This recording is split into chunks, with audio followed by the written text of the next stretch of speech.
టీఎస్పీజీ CET rank wise seats అలాట్మెంట్లో మీకు యూనివర్సిటీలో రావాలంటే అది జేఎన్టీయూ అయినా సరే, ఉస్మానియా యూనివర్సిటీ అయినా సరే ఎంత ర్యాంక్ రావాలంటే,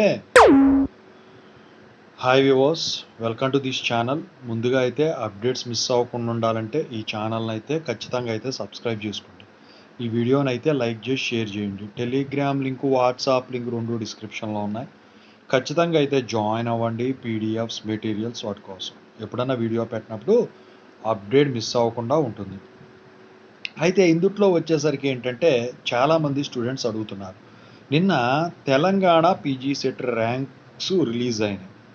అయితే కౌన్సిలింగ్కి వెళ్ళేటప్పటికి ర్యాంక్ వైజు సీట్స్ కాలేజెస్లో అఫిలియేటెడ్ కాలేజెస్ అయితేనేమి, యూనివర్సిటీలు జేఎన్టీహెచ్ అయితేనేమి, ఉస్మానియా యూనివర్సిటీ అయితేనేమి, సో అలాట్మెంటు కోసం ర్యాంకు ఎంత ఉంటే వస్తుంది మనకి సీట్ అని చెప్పేసి వీడియో చేయమని చెప్పేసి చాలామంది అడుగుతున్నారు. ఇంకా దీనికి సంబంధించిన వీడియోస్ చేస్తాను, మీకు దీని మీద అవగాహన తెప్పిస్తా. అయితే ఇక ముందుగా అయితే ఇన్స్టాగ్రామ్ లింక్ కావాలంటే డిస్క్రిప్షన్లో ఉంది, దాంట్లోకి వెళ్ళి డౌట్స్ పెట్టండి. ప్రతిరోజు తెలుగు ఇంజనీరింగ్ ఎడ్యుకేషన్లో డౌట్స్ వీడియో పెడుతున్నాం. JNTU updates channel link, software courses work support channel link, Telugu engineering education channel links డిస్క్రిప్షన్లో ఉన్నాయి. ఖచ్చితంగా అయితే సబ్స్క్రైబ్ చేసుకోండి, వేటికవే మీకు ఉపయోగపడతాయి. ఇక టాపిక్లో వెళితే తెలంగాణ పీజీ సెట్ నిన్న రిజల్ట్స్ వచ్చినాయి. ఏపీ వాళ్ళు వచ్చినాయి అనుకోండి, ఏపీ కూడా. అయితే మాకు ఇంత ర్యాంక్ వచ్చింది అని చెప్పేసి అడుగుతూ ఉన్నారు. జనరల్గా ఇక్కడ ఓపెన్ కేటగిరీ ఓసీ వాళ్ళు ఉన్నారు, బీసీ వాళ్ళు ఉన్నారు, బీసీలో మళ్ళీ బీసీడీ ఉన్నారు, మళ్ళీ ఎస్సీ ఎస్టీలు కూడా ఉన్నారనమాట. అయితే ఇప్పుడు కేటగిరీని బట్టి నాకు తెలిసి సీట్లు మారుతాయి. ప్రతి గ్రూపుకి కూడా, ప్రతి బ్రాంచ్కి కూడా నాకు తెలిసి 18 సీట్లు ఉంటాయి మినిమం, కనిష్టంగా పెంచుకుంటే 36 అలా ఉంటాయి. అయితే ఆ 18లో 6 వచ్చేసరికి మేనేజ్మెంట్ సీట్లు, 12 మాత్రమే మీకు కౌన్సిలింగ్ సీట్లు, అంటే కౌన్సిలింగ్లో వచ్చే మేనేజ్మెంట్ కింద రావాలి.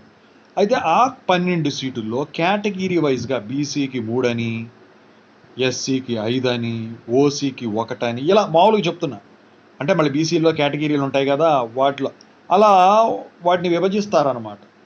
సో దాని గురించి మనము మాట్లాడుకుందాం. అయితే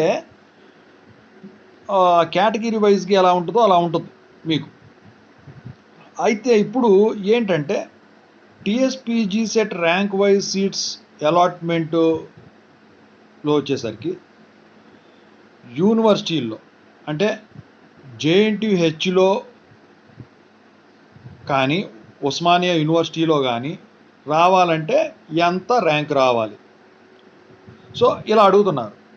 అయితే నేను ఇప్పుడు 2021 నుంచి 2023 వరకు దీని మీద రీసెర్చ్ చేశాను. చాలామంది స్టూడెంట్స్ని కూడా కనుక్కున్నాను.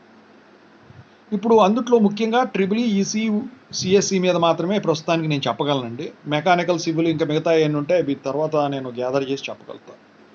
సో ఇక దాంట్లోకి వెళితే 2021 చూసుకున్నట్టయితే, సో 2021లో లాక్డౌన్ అయిపోయింది వెంటనే. సో జేఎన్టీహెచ్లో వచ్చేసరికి మీకు ట్రిపుల్ ఈ కానీ, ఈసీ కానీ, ఏ కేటగిరీ అయినా, ఓసీ అయినా, బీసీ అయినా, ఎస్సీ అయినా, ఎవరైనా కానీ ట్రిపుల్ ఈసీలో సీట్ రావాలంటే 1 to 100 ర్యాంక్ ఉండాలి. అదే సిఎస్సిలో రావాలంటే ఏ కేటగిరీ అయినా 1 to 200, ఓన్లీ సిఎస్సి, ఏఈ అలా కలపట్లేదు నేను. అదే ఉస్మానియా యూనివర్సిటీలో అయితే ట్రిపుల్ ఈ కానీ, ఈసీ కానీ కావాలంటే 1 to 50 ర్యాంక్ వస్తే సరిపోతుంది, ఎనీ కేటగిరీ. అదే సిఎస్సి అయితే 1 to 150 rank, any category.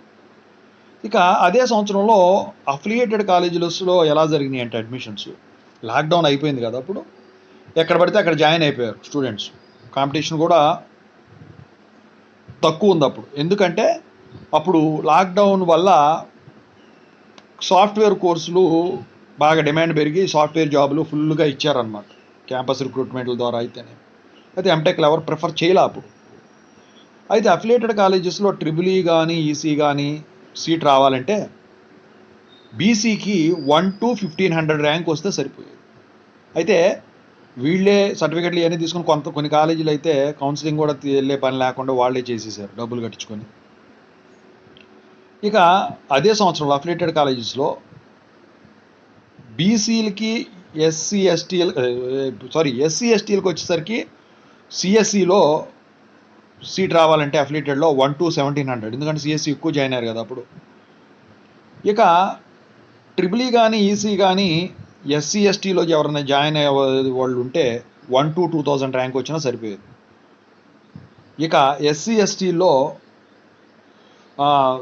CSC seat 1 to 2500 rank వచ్చిన వాళ్ళకు కూడా రావడం అయితే జరిగింది. ఇక ఓసీ అయితే ట్రిపుల్ కానీ ఈసీ కానీ 1 to 1500 ర్యాంక్ వస్తే ఓసీకి అఫిలియేటెడ్ కాలేజీలో సీట్ రావడం జరిగింది. అదే సిఎస్సి గ్రూప్ ఓసీ కావాలంటే 1 to 1200, మంచి కాంపిటీషన్ ఉందండి. సో అఫిలియేటెడ్ ఏదైనా సరే ఇలా జరిగింది 2021లో.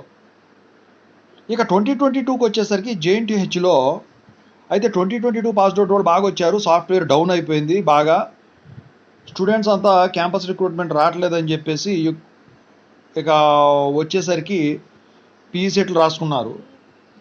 అయితే పీఈ సెట్లు రాసినప్పటికి కూడా చాలా తక్కువ మంది జాయిన్ అయ్యారు, ఎందుకంటే అప్పుడే సాఫ్ట్వేర్ డౌన్ అయిందని ఎవరికి తెలియలా. 2022లో కాల్స్ ఏం లేవు, లైట్గా ఉన్నాయి. అప్పుడు యూనివర్సిటీలో జేఎన్టీహెచ్లో రావాలంటే 1 to 100 any category, A group అయినా కానివ్వండి, ఎనీ కేటగిరీ 1 to 100 ర్యాంక్ వస్తే జేఎన్టీహెచ్ యూనివర్సిటీలో సీటు. అదే ఉస్మానియాలో అయితే అదే ట్రెండ్ ఫాలో అయింది, 1 to 50 ఎనీ కేటగిరీ. అఫిలియేటెడ్ కాలేజీస్లో వచ్చేసరికి బీసీకి ట్రిపుల్ ఈసీలో 1 to 1300 ర్యాంకు వస్తే సరిపోయేది. ఇక సిఎస్సిలో ఎస్సీ ఎస్టీలు ఉంటారు కదా, వాళ్ళకి వచ్చేసరికి 1 to 1500 వస్తే సరిపోయేది.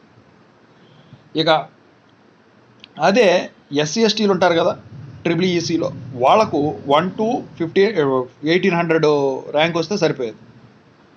ఇక ఈసీ ట్రిపుల్ ఈలో ఓసీలో వచ్చేసరికి వాళ్ళకి 1 to 1300 ర్యాంక్ వస్తే సరిపోయేది.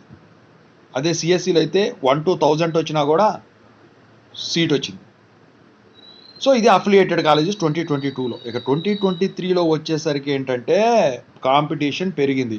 2022 వాళ్ళు, 2021 వాళ్ళు ఎవరైతే సాఫ్ట్వేర్ జాబులు రాలేదని తెలుసుకున్నారో పీసెట్ రాసి ఎంటెక్ జాయిన్ అయ్యి ఫ్యాకల్టీ జాయిన్ అవ్వచ్చు ల్యాబ్ అసిస్టెంట్ కిందని చాలామంది జాయిన్ అయిపోయారు. అయితే ఆ రకంగా చూస్తే యూనివర్సిటీలో వచ్చేసరికి 2023లో యూనివర్సిటీలో కూడా కాంపిటీషన్ పెరిగింది. అయితే ఇక మీకు 2022లో వచ్చేసరికి ఏదైతే ఉందో దానికి డబల్, అంటే ఇప్పుడు 1 to 1700 ర్యాంక్ వచ్చింది అనుకోండి అఫిలియేటెడ్లో, ట్రిపుల్ ఈసీ బీసీ వాళ్ళకి వచ్చింది 2023లో. 1 to 1900 ఉంటే సిఎస్సి ఎస్సీ ఎస్టీలకి, మళ్ళీ సిఎస్సి బీసీలకు వచ్చేసరికి 1 to 2800 అలా వస్తే వచ్చేది. అదే ట్రిపుల్ ఈసీ ఓసీకి వచ్చేసరికి 1 to 1800 వస్తే వచ్చేది. సిఎస్సి వచ్చేసరికి ఓసీలో 1 to 1500 వస్తే వచ్చింది. మరి ఈ సంవత్సరం ఎలా ఉండబోతుంది? ఈ సంవత్సరం వచ్చేసరికి ఏంటంటే మీకు సాఫ్ట్వేర్ పూర్తిగా పతనం అయిపోయింది. అయితే స్టూడెంట్స్ మొత్తం కూడా ట్రిపుల్ ఈ వాళ్ళు తీసుకున్నా, సిఎస్సి వాళ్ళు తీసుకున్నా, ఈసీ వాళ్ళు తీసుకున్నా, ఎవరు తీసుకున్నా కూడా జావా కోర్సు నేర్చుకుంటున్నారు ఎక్కడ చూసినా కూడా. అయితే టీసీఎస్లో 80,000 ఉద్యోగాలు ఉన్నప్పటికీ వాళ్ళు రిక్రూట్మెంట్ చేసుకోవట్లేదు. నేను కనుక్కున్న దాన్ని బట్టి చెప్పింది ఏంటంటే ఇది కోర్సు నేర్చుకుంటూనే ఎంటెక్లు జాయిన్ అవడం బెటర్ అన్న ఫీలింగ్లోకి వెళ్ళిపోయారు స్టూడెంట్స్. అయితే ఈ కోర్స్ ఎలాగ నేర్చుకున్నారు కాబట్టి ఎంటెక్ ఫస్ట్ ఇయర్ కంప్లీట్గా వెళ్ళాలి, థర్డ్ సెమిస్టర్ కూడా కంప్లీట్గా వెళ్ళాలి, ఫోర్త్ సెమిస్టర్ వెళ్ళకపోయినా ఏం కాదు, ఎందుకంటే బయోమెట్రిక్ సిస్టమ్ పెట్టారు ఎంటెక్లో. దాని గురించి సెపరేట్ వీడియో చేస్తాను. అయితే ఇప్పుడు ప్రతి ఒక్కళ్ళు కూడా పీఈ సెట్ రాసేసారు. ఇప్పుడు 2024 పాస్డ్ అవుట్ వాళ్ళు అయితేనేమి, ఇప్పుడు మామూలుగా 2023 వాళ్ళు అయితేనేమి, 2022, 2021 వీళ్ళందరూ ఎంటెక్లు చేద్దామని. అయితే ఈ సంవత్సరం కాంపిటీషన్ హెవీగా ఉంటుంది. యూనివర్సిటీలో సీట్ రావాలంటే ఓసీకి అయితే ఇంకా తక్కువ రావాలి. 56, 55, 66, 50 ఇలా సీట్లు రావాలి ఓసీకి అయితే. అదే బీసీలకి అయితే ఇంకా తక్కువ 99 ఇలా రావాలి. ఎస్సీ ఎస్టీలకి అయితే 150 ఇలా రావాలి. ఏదైనా కానివ్వండి, అన్నిటికీ డిమాండ్ పెరిగిపోయింది ఈ సంవత్సరం. ఇక అఫిలియేటెడ్ కాలేజెస్లో వచ్చేసరికి 18 సీట్స్లో 12 సీట్సే ఉంటాయి కాబట్టి నాకు తెలిసి సీటు రాకుండా మనం అనుకున్న చోట సీట్ రావాలంటే చాలా తక్కువ సీట్ రావాలి. మీరు చదువుకున్న కాలేజీలో రావాలి, చాలా తక్కువ సీట్ రావాలి. లేదు అనుకోండి, మేనేజ్మెంట్లో 6 సీట్లు ఉంటాయి కదా, అవి జాయిన్ అవ్వడం జరుగుతుంది ఈ సంవత్సరం. So heavy competition. మీకు ఎంత ర్యాంకులు వచ్చినాయో కింద కామెంట్ సెక్షన్లో తెలియజేస్తే నేను దానికి వివరణ సెపరేట్ వీడియో అనేది నేను సాధ్యమైనంత వరకు చేస్తాను. Thank you so much. All the best.